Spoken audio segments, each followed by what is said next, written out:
Assalamualaikum. Alhamdulillah, sekarang saya kehadiran seorang narasumber tragedi Gunung Lawu tahun 1987, tragedi santri di salah satu pondok pesantren di kota Jawa Tengah. Gitu. Ini kebetulan beliau sudah datang menemui saya. Langsung aja lah, tanpa banyak cang cincong nyak babe. Mari kita dengarkan perkenalan saya dengan Pak Pahim, the only one. Assalamualaikum Pak Pahim. Waalaikumsalam warahmatullahi wabarakatuh. Gimana kabarnya Pak Pahim? Alhamdulillah sehat, baik. Oh gitu. Sekarang kesibukannya apa nih Pak Pahim? Ya di rumah aja, biasa ada kesibukan dagang-dagang kecil-kecilan lah. Oh Masya Allah. Ini kehadiran di sini kira-kira sudah ada persetujuan anak istri kan? Ada, persetujuan ada, ya diizinkan. Kita nggak ada setting-settingan ya nih. Ini ya, Real ya. ya. Real. Lihat ya, ini real ya, no setting-settingan. Santai-santai aja nih Bapak Im bicaranya gitu. Bapak Im, ini saya ingin bertanya ini Ya. tentang kejadian tragedi Gunung Lawu gitu. Dulu ini Bapak Im awalnya masuk pondok nih. Ini ceritanya aja nih, cerita di luar jauh sebelum masuk ke cerita intinya. Bapak Im itu niatnya masuk pondok itu keinginan pribadi atau keinginan orang tua. Lalu tahu pondok tersebut itu dari siapa, referensinya gitu. Ya, terima kasih. Jadi saya masuk ke pondok itu memang ada keinginan secara pribadi, kemudian didukung oleh orang tua. Nah, kemudian tahu pondok itu memang di kecamatan kami, kecamatan saya itu sudah banyak yang masuk di pondok tersebut. Kira-kira Pak Pahim ini di pondok ini berapa tahun waktu lama belajarnya? Saya masuk ke pondok itu tahun 1986 dan keluar tahun 1989. Berarti sekitar 4 tahun. Oh, ini berarti dari eksperimen ya? Iya, tahasus. Tahasus ya? Memang kalau orang dari lulus SMP masuk ke pondok itu 4 tahun. 4 Karena tahun. 1 tahun dia harus menyesuaikan itu. Ya. 4 atau 11 2 gitu. Langsung aja Pak Pahim. Ya. Ada inti kejadian yang sangat membekas atau membuat Pak Pahim itu trauma. Mungkin Pak Pahim bisa menceritakan ke para netizen, para pemirsa yang mendengarkan langsung kisah asli, no distorsi-distorsian, no buat-buatan, no setting-settingan gitu. Baik Pak Pahim, mungkin bisa menceritakan ya setidaknya secara relate lah kisah itu. Monggo. Ya. Jadi kejadian ataupun musibah yang dialami oleh para santri itu berawal dari adanya niatan untuk camping. Nah, itu berkemah dan itu menjadikan satu acara tahunan yang dilakukan oleh pesantren tersebut. Acara perkemahan itu biasa dilakukan menjelang musim libur sekolah. Kemudian dari panitia ataupun dari para asatid itu memutuskan untuk camping berkemah di lereng Gunung Lawu, tepatnya di Mojosemi, Kota Magetan ya. Berangkatlah kita bersama-sama sekitar 115 santri, kemudian didampingi oleh para ustadz, ada pembimbing dan sebagainya. Kita membuat kemah di daerah Mojosemi, sekitar ada 10 atau 12 tenda. Nah, kita berkemah di sana, berangkat hari Senin. Nah, hari Senin kita berangkat sampai tempat, kemudian kita bermalam di perkemahan 1 malam. Nah, Selasanya, hari Selasa itu kita mengadakan hiking, ya kan? Itu kita dari 115 santri dan ada beberapa ustadz serta pembimbing itu dibagi menjadi 5 regu. itu ada regu 1, regu 2, 3, 4, dan 5. Kebetulan saya ada di regu 3 dengan 24 orang yang diketuai oleh Amin Jabir. Kemudian di situ ada pembimbingnya Ustadz Kumedi dan ada ustadznya satu Ustadz Abdul Wahab. Kita berangkat camping dibekali dengan setiap regu itu dibekali dengan 2 arit atau 2 parang yang gunanya untuk mencari jalan. Jadi kita mencoba naik ke atas tapi tidak menggunakan jalan yang sudah ada. Kita mencoba mencari jalan dengan menggunakan parang. Kita berangkat dengan bersama teman-teman ya, karena kita masih usia 16-17 itu kan masih anak muda banget, itu masih ya dengan disertai dengan bercanda, dengan cerita kesana kemari, dengan berbahagia lah. Sebelum kita berangkat itu kita sudah diberi satu pembekalan oleh ketua rombongan itu supaya kita tidak kebablasan itu sampai jam 12 siang. Jam 12 siang itu kita sudah sampai dimanapun itu kita harus turun, nggak boleh dilanjutkan itu. Nah kebetulan setelah kita rombongan 3 ya khususnya kita berangkat bersama-sama kan, kemudian tepat sekitar jam 12 lebih, sekitar jam tengah 1 kita berhenti di satu tempat untuk melaksanakan sholat zuhur dan asar, kemudian dilanjutkan dengan makan perbekalan yang kita bawa, perbekalan ala kadarnya lah, hanya air minum seadanya, dengan masing-masing satu orang itu membawa 1 bungkus nasi untuk bekal makan siang pada saat itu. Makanlah kita bersama-sama dengan lah 1 bungkus nasi itu yang pada saat itu lauknya tempe kering sama ikan asin. Kita makan bareng di situ. Setelah sholat zuhur sama asar kita makan.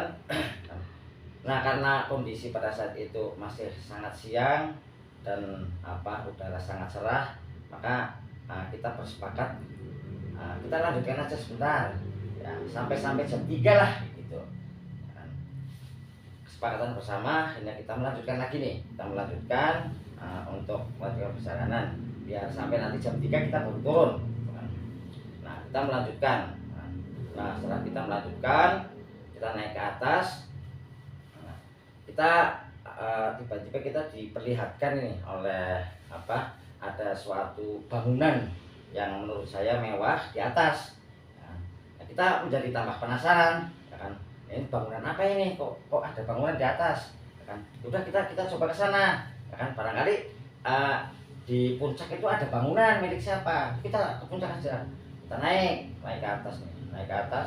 Tapi semakin kita naik ke atas, bangunan itu serasa semakin menjauh, ya kan? Kita naik lagi, bangunan itu menjauh lagi, ya kan? Jadi kayak kita tidak sampai-sampai dengan bangunan itu, tuh kan? Nah akhirnya karena kita terlena oleh waktu, kita dihentikan nih, ya. Tiba-tiba dihentikan oleh adanya semacam kayak angin puting beliung yang terjadi pada hanya satu tempat aja, satu tempat. Kita berhenti, ya kan? Karena dihadang oleh angin puting beliung, kita berhenti, ya kan? Barangkali ini satu tanda yang tidak baik, makanya kita pulang aja wis, nggak usah kita teruskan. Setelah kita melihat jam, melihat waktu, ternyata sudah menunjukkan jam 5 sore. Kita berniat pulang lah ya, kita pulang, baru berbalik arah, kita mau pulang. Tiba-tiba kabut turun, di sekitar situ jadi gelap banget, gelap. Kabut turun disertai dengan hujan turun, petir juga saling bersahutan besar sekali, angin juga besar sekali. Akhirnya kita berhenti di situ, kita nggak bisa turun karena adanya angin, hujan besar, kan? Akhirnya kita sholat dulu. Nah, kita berhenti dulu di situ, kita mencari apa ya, tempat berteduh. Kebetulan di situ ada pohon gede nih, kita berteduh di bawah pohon, kita melaksanakan sholat maghrib dan isya dengan keadaan basah kuyup nih. Kita sholat di situ, sholat. Kan hari semakin malam, kita akhirnya apa ya, memutuskan untuk nginep di situ. Nah, kita duduk melingkar, masing-masing berpegangan tangan, 24 orang kita masih duduk di situ. Nah, itu di situ tidak ada yang bisa kita lakukan kecuali hanya berpasrah diri, berdoa kepada Allah. Kita berdoa. Ini nih, kan ketika malam itu semakin larut dan ketika saya secara pribadi itu artinya melamun gitu ya, berhenti berdoa, itu kayak saya melihat ada satu keramaian pasar, ada semacam kayak pasar padang rame dan kayak banyak orang jualan gitu. Ya, ada orang jual jagung bakar, ada becak liwat, ada ya pokoknya seperti layaknya pasar lah. Tapi begitu saya istighfar sambil mengetuk kepala, mengingat Allah, itu semuanya hilang. Keadaan menjadi gelap lagi, gelap itu. Tapi ketika saya melamun lagi, pasar itu muncul lagi, gitu. Itu terjadi terus sampai pagi. Gitu. Setelah pagi datang, pagi datang, keadaan sudah mulai agak terang, kan? Nah, kita melaksanakan sholat subuh dan pada saat itu kondisi masih hujan besar, kita melaksanakan sholat subuh di situ bersama, kan? Nah, setelah kita sholat subuh, kita berniat untuk kembali ke jalan seperti yang kemarin, kan? Kita kayak sangat terkejut sekali karena apa yang seperti yang kemarin kita lewati itu kayak bukan jalannya kemarin.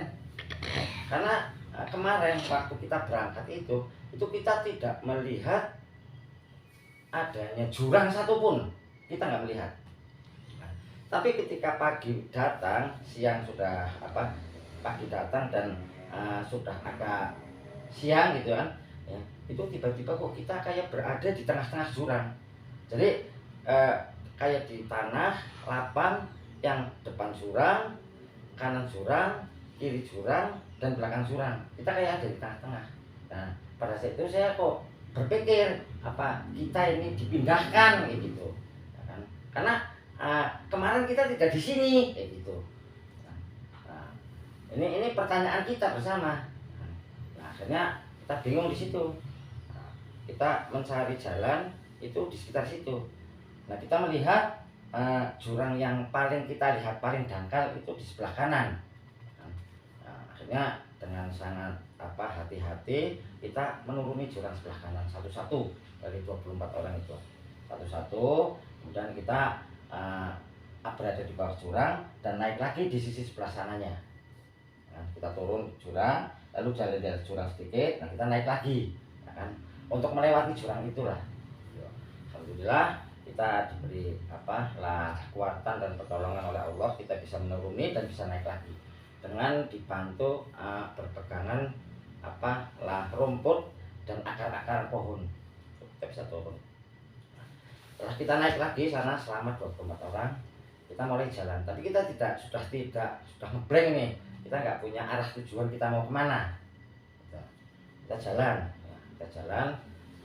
Nah, di saat kita jalan itu baru beberapa langkah, ya sekitar 300-400 meter lah ya.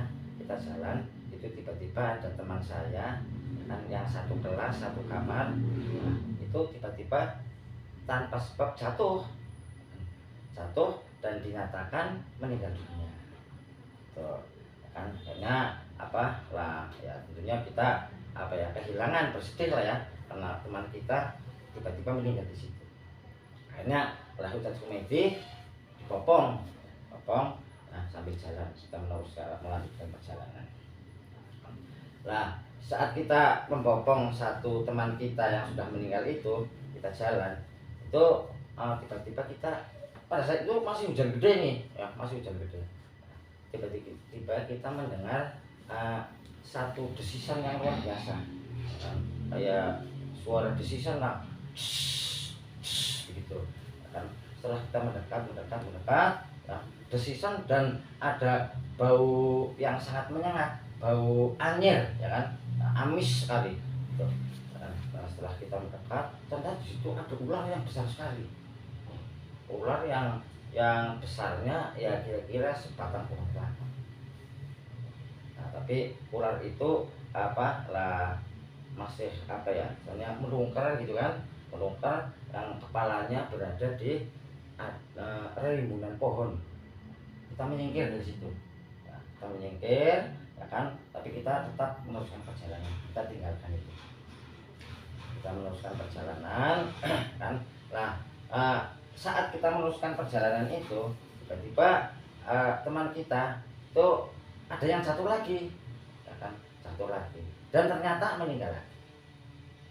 Berarti udah 2. Terus kita melanjutkan perjalanan, ya kan. Nah, di situ dalam perjalanan itu kira-kira sampai 7 orang yang meninggal. Nah, setelah ada 7 orang yang meninggal itu, ya kan, akhirnya dari pihak ketua regu, ketua rombongan itu menghentikan perjalanan untuk istirahat dulu aja.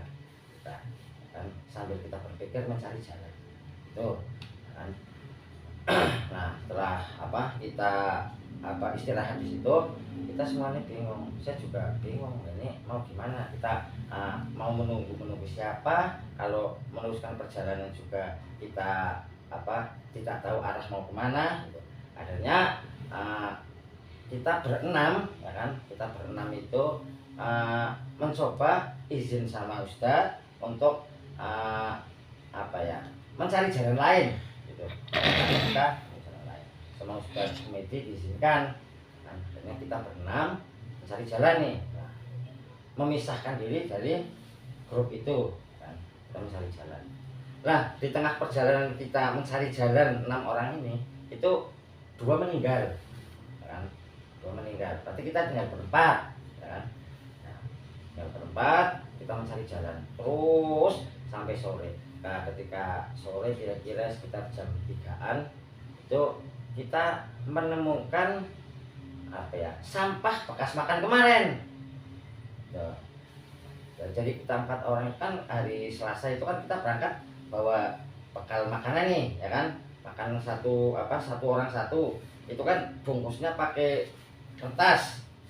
Itu kita menemukan sampah itu, nah, kita langsung saking bahagianya kita langsung sujud syukur, takbir, ya kan, kita menemukan jalan berarti ini. Akhirnya ya kita bergeser sedikit dan ternyata kita berada di atas, karena kita melihat rumah warga itu kecil-kecil dari atas, ya kan? Berarti kita hampir sampai. Nah, ini. Tapi pada saat itu hujan masih sangat besar sekali. Itu kan akhirnya kita menemukan kayak jalan setapak, ya kan, karena kita sudah saking lelah, lapar, kedinginan dan sebagainya. Nah, jaket saya lepas, ya kan, saya taruh di pantat untuk jalan brosor gitu loh. Nah, berempat kayak gitu, brosor semua. Nah, di tengah perjalanan turunan itu kami sudah tidak ingat apa-apa. Ternyata kami katanya itu ditolong oleh warga sekitar. Itu begitu kira-kira cerita yang saya ingat dari kejadian Gunung Lawu itu ya. Ya. Terus ini untuk meneruskan pertanyaan dari saya ya, gitu. Pas mendaki itu kan kira-kira usia berapa itu? Terus kok kelas berapa itu Bapak ini? Ya, saya pada saat itu usia 17 tahun. Nah, dan saya pada saat itu kelas 3 tahasus. Kelas 3 tahasus ya. Ya.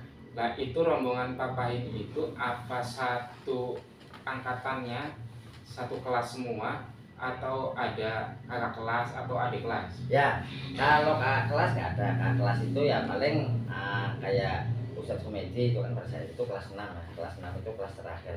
Ya, itu kelas 1 tahasus dan kelas 3 tahasus gitu. Di sini mungkin bisa lebih diperjelas ya, kelas 1 dan kelas itu kalau disetarakan oleh nasional itu kelas 1 SMA atau Iya, 2 SMA iya, ya kelas gitu. 1 SMA dan 2 SMA gitu. Iya, sekitar kelas 1 dan kelas 2 berarti usia sekitar 17-an Iya, ya. Benar gitu. Nah, pas awal mendaki itu Pak Pahim itu ada nggak perasaan yang eh, tidak enak lah, kan itu akan mengalami tragedi seperti itu, ada nggak di antaranya lah selain Pak Pahim teman-temannya gitu? Ya, yang kalau saya pribadi sama sekali tidak ada perasaan apa-apa, semua berjalan dengan lancar, enjoy, bahagia. Dan yang saya lihat juga teman-teman begitu, ya. Jadi nggak ada yang kelihatan murung, sedih atau apa, nggak ada. Kita berjalan ya sambil bercanda, ya biasalah semuanya gembira karena anak-anak usia-usia itu kan yang lagi senang-senangnya, apalagi itu menjelang liburan sekolah.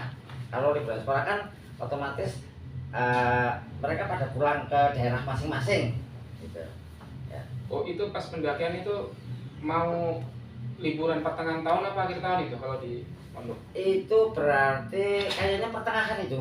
Kali pertengahan Iya, tahun ya. iya. Itu waktunya nggak terlalu lama kalau perliburan pertengahan tahun. Iya, iya, kalau liburan pertengahan tahun itu biasanya 2 minggu. 2 minggu. Iya. Iya, 2 minggu.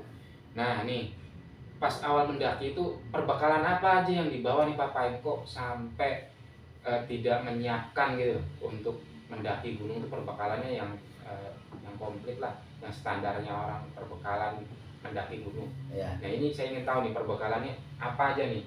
Nah, ya. Jadi dulu itu kan konsentrasinya kita bukan pendaki gunung ya, pendaki gunung. Jadi kita mengadakan camping, kemah. Nah, kemudian acara yang kita buat pada hari Selasa itu bukan mendaki gunung, jadi acara hiking gitu. Makanya dari pihak panitia memberikan ketentuan jam 12 harus pulang gitu. Jadi bukan acara mendaki gunung.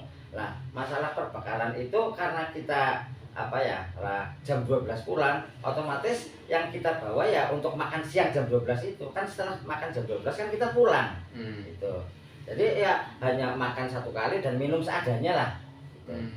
Nah, mulai awal mendaki itu start jam berapa Pak Pahim? Sekitar jam setengah 8 ya. Pagi? Iya, jam 8 pagi. Itu dari pondok jam berapa itu sampai ke tempat pos awal mendaki gitu? Itu berarti hari Senin kan, berarti kalau dari pondok, dari pondok itu sekitar jam 6 pagi sampai Mojosemi itu sekitar jam 10 siang. Nah, sampai di situ kita mendirikan tenda, masak dan sebagainya. Nah, itu kan terjadinya awal mendaki jam 8. Jam 8 itu kan awal mendaki hari Selasa, sedangkan kita datang ke Mojosemi kan hari Senin. Oh, jadi sehari sebelumnya. Iya. Berarti sempat ngecamp dulu. Iya, ngecamp dulu 1 malam di Mojosemi. Nah, ini kan gak diceritain ini. Iya, iya. Awal pas ngecamp itu di Mojosemi berarti kan di kaki gunung ya? Iya. Di kaki gunung. Nah, itu kira-kira kegiatan apa aja itu pas awal ngecamp? Ya, jam 10 pagi gitu. Ya, kalau kegiatannya ya datar, kita datang mendirikan tenda ya kan, kemudian apa lah ya, masak bersama, sholat berjamaah, mendengarkan ceramah, bercandaria, artinya melihat-lihat alam sekitar tenda, begitulah acaranya, hanya itu ya kan? Oh, gitu. Ceramah Panggilan irsadat lah ya. Iya. Iya, kata-kata nasihat dan Iya. ya. Itu ada nggak kira-kira yang mengingatkan gitu kalau di gunung itu banyak hal-hal yang harus kita patuhi gitu untuk ustadz atau asatid ataupun pembina gitu untuk sebelum mendaki gitu? Iya. Kalau itu tak pikir apa ya, secara kelompok nggak ada. Soalnya kita itu tadi kembali ke konsentrasi kita itu tidak mendaki, satu itu. Kemudian kita datang ke situ itu kan dalam keadaan apa ya, jadi kita kan ke situ para santri ya kan, yang otomatis, dan santri pada saat itu yang ikut camp di situ itu lelaki semua, nggak ada santriwatinya, nggak ada ya. Jadi otomatis insya Allah para ustadz juga percaya yang namanya santri itu nggak mungkin berbuat di luar batas lah, insya Allah kayak gitu. Berarti emang tujuannya itu cuma rihla ya? Iya, bukan juga sampai ke puncak pendaki ya? gunung enggak ada Enggak, tujuan gitu pendaki ya. gunung enggak ada. Nah, pas awal briefing, berarti di briefing dulu kan sebelum Ya, mulainya pendakian? ya betul. Nah, pas awal mulai briefing itu diperintahkan gitu, aturannya seperti apa itu yang Ustadz ini kan atau gimana? Nah, jadi sebelum kita berangkat, kita dikumpulkan nih, ya kan, dikumpulkan 5 regu, di jalan 5 regu kita dikumpulkan, diberi briefing sama tausiah, ya kan, oleh salah satu ustadz. Ya, diantaranya bahwa tujuan kita datang ke sini, ya kan, melakukan perkemahan di sini, ya kan, itu ya untuk melihat untuk membaca ayat-ayat Allah. Jadi ayat Allah itu kan ya kita sama-sama tahu lah ya, ayat Allah itu ada 2 macam, ya ayat kitabiah dan ayat kauniyah. Nah, kita datang ke situ untuk membaca ayat Allah yang berupa kauniyah. Jadi membaca ayat Allah yang berupa alam sekitar lah, gitu. Oh, jadi ingin mengetahui kebesaran Sang Nah, Pencipta. kebesaran Allah Intinya Subhanahu wa seperti Ta'ala. itu. Iya, betul. Nah, yang ingin saya tanyakan gitu kan, itu siapa yang memutuskan itu lanjut terus, kan dikasih peraturan jam 12 Ya, turun. ya.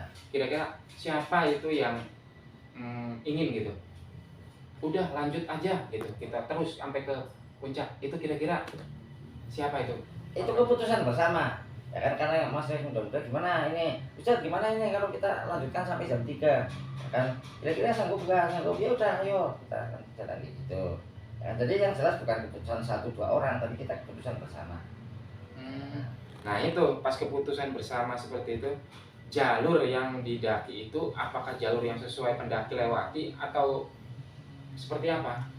Jadi jalur yang kita lewati itu jalur yang kita bikin sendiri, makanya kita Buka jalur iya, baru. buka jalur baru karena kita dibekali 2 parit, 2 parang itu kita Golok lah ya. untuk membuka jalur lah.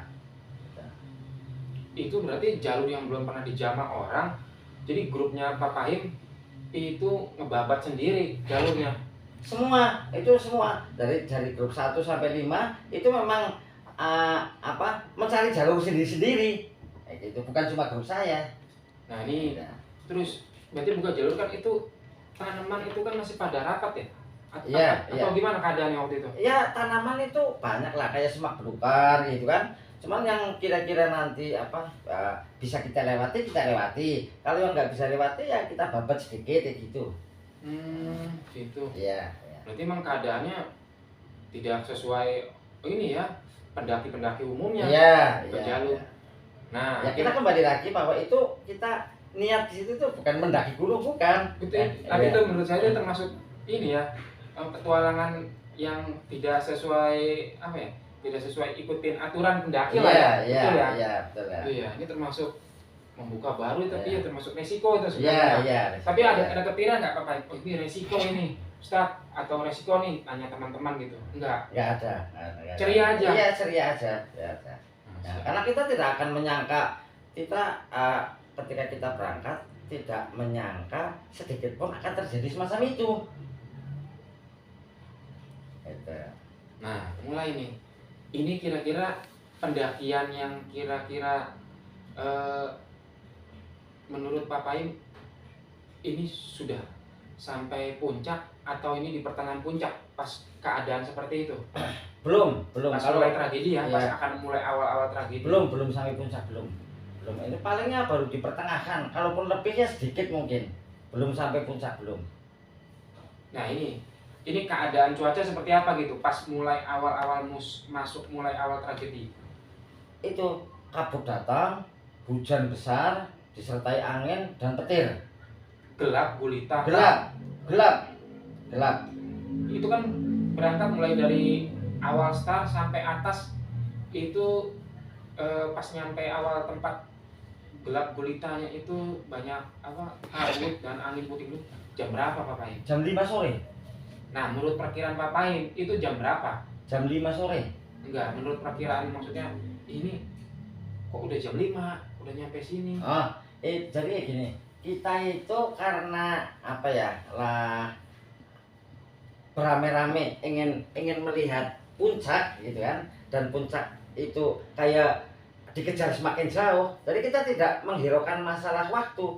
Nah, kita dilupakan oleh waktu, sama sekali nggak ingat waktu. Begitu kita melihat kayak ada bangunan di atas, kita mau jalan ke sana, ternyata kok masih jauh gitu. Kan kita kejar lagi, berarti kan kita nggak melihat waktu. Kita kejar lagi kok jauh lagi. Kita itu masih keadaan terang. Masih. Jadi bapaknya melihat apa ya, sisi bangunan tersebut tuh masih keadaan langit itu cerah. Cerah. Iya. Masih cerah. Yang bapaknya melihat itu sendiri kah atau bersama santri-santri teman-teman yang lain? Bersama teman-teman yang lain. Nah, itu ada perbincangan nggak? Itu aku lihat istana gitu. Enggak ya, semuanya melihat. Melihat tapi nggak ada percakapan. Nggak. Itu apa ya gitu? Enggak ada, cuma melihat itu ada bangunan. Apa memang di puncak ada bangunan gitu? Ya coba kita ke sana, ya gitu. Yang melihat pertama kali siapa begitu? Ya secara persisnya nggak ingat, tapi yang jelas kita melihat Semuanya. Iya. Nah, bangunan itu bentuknya seperti apa? Warnanya Ya. kah? Ukurannya kah? Ya gede lah, ya seperti rumah cuman kelihatan mewah kayak gitulah. Warnanya kira-kira apa ya? Warnanya kayak apa ya? Ya kayak kekuning-kuningan gitulah. Putih kuning gitu. Lah, pas Papaim itu penasaran nih. Ya. Apa mungkin gitu? Ada bangunan di atas gitu. Ya. Terus Papaim terus melanjutkan gitu. Hmm. Akhirnya sampai nggak sampai ke tempat yang Papaim perkirakan itu ada bangunan, itu tragedi itu datang. Iya, jadi belum sempat sampai ke atas, itu apa lah, kita dihadang oleh angin puting beliung itu. Angin puting beliung, adanya angin puting beliung karena apa? Lah ada angin itu, maka kita berniat turun, kita nggak usah teruskan. Melihat jam udah jam 5, ya kan? Karena kita turun. Ya begitu kita baru mau turun, ternyata kabut datang. Tuh, kabut datang. Selisih sebentar hujan datang. Itu secara tiba-tiba semuanya. Iya. Kabut dan hujan itu iya. Berbarengan. Ya selisihnya sedikit lah. Antara ya kabut dulu, ya baru hujan. Gitu. Nah, itu santri kira-kira teman-teman Papaim itu kan mengenakan pakaian ya. Itu pakaiannya itu seperti apa? Ya kalau pakaian yang kami gunakan ya celana biasa, ya kan. Kemudian kaos, ya kemudian sebagian ada yang pakai jaket, sebagian ada yang membawa sarung, itu aja udah. Jadi perlengkapannya itu. Iya. Terus akhirnya datang cuaca seperti itu. Iya. Udah nggak ada lagi buat perlindungan ganti gitu loh. Nggak ada. Kita kehujanan berarti nggak bawa mantel, nggak bawa. Enggak. Berarti kita kehujanan itu berarti mulai Selasa jam 5 sore itu sampai turun, sampai saya pulang Rabu sore itu masih hujan. Dingin. Yo dingin sekali. Dingin, lapar, capek, itu campur jadi satu. Itu nggak ada perbakaran habis? Sama sekali ada perbakaran. Nah kebetulan pada saat itu yang bisa kita makan berarti pas hari Rabunya yang bisa kita makan itu kebetulan ada kayak daun-daun muda itu ya, rasanya asem, sama apa ya, buah blueberry itu yang merah-merah itu kan, itu yang ada di sekitar kita jalan ya, kita makan itu. Itu bisa tahu itu bisa dimakan dari mana Pak, ilmu seperti itu? Kebetulan di daerah saya banyak itu, di pinggir-pinggir sungai banyak. Jadi menemukan juga pas gunung itu. Iya. Oh, jadi kalau di daerah saya, Moga tepatnya di Pemalang, itu namanya ucen. Dan itu iya, itu biasa. Terus jenis lalapan gitu? Bukan. Kayak buah. Kayak stroberi gitu. Cuman gedenya segini, warnanya kalau sudah agak tua kuning, kalau sudah tua banget merah, kalau masih muda hijau. Dan itu kalau dimakannya kecut gitu lah. Ukurannya kecil-kecil gitu? Segini. Oh gitu. Mereka makan semua itu? Iya, makan semua. Jadi yang buat bisa bertahan untuk menahan rasa lapar itu ya? Ya sebetulnya sih buah kayak gitu dan jumlahnya tidak terlalu banyak, tidak bisa mengganjal perut. Iya. Artinya itu. Iya. Ya gitu. Ya.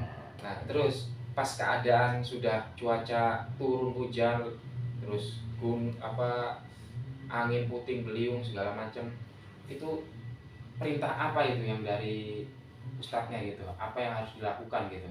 Ya kita berhenti di situ karena waktu udah jam 5, kita menunggu maghrib karena hujan gede. Kita berteduh saja dulu, gitu kan. Kita nggak mungkin melanjutkan itu karena tanah lapang gitu. Ya tanah, tapi ya nggak lapang banget. Datar gitu. Ya datar gitulah, nggak lapang banget enggak. Ya kita berteduh di situ, ya kan. maghrib ya, kira-kira waktu maghrib kan ada teman kita nih satu ya kan yang bawa jam analogi ada satu, karena jam sudah menunjukkan waktu maghrib, kita sholat maghrib disambung isya bersama-sama di situ.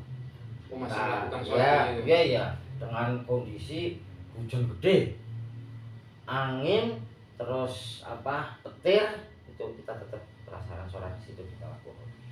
Oh, santri ya Ya. guys, santri di hujan tidak meninggalkan sholat, alhamdulillah ini perintah sholat 5 waktunya masih dilanjutkan. Nah itu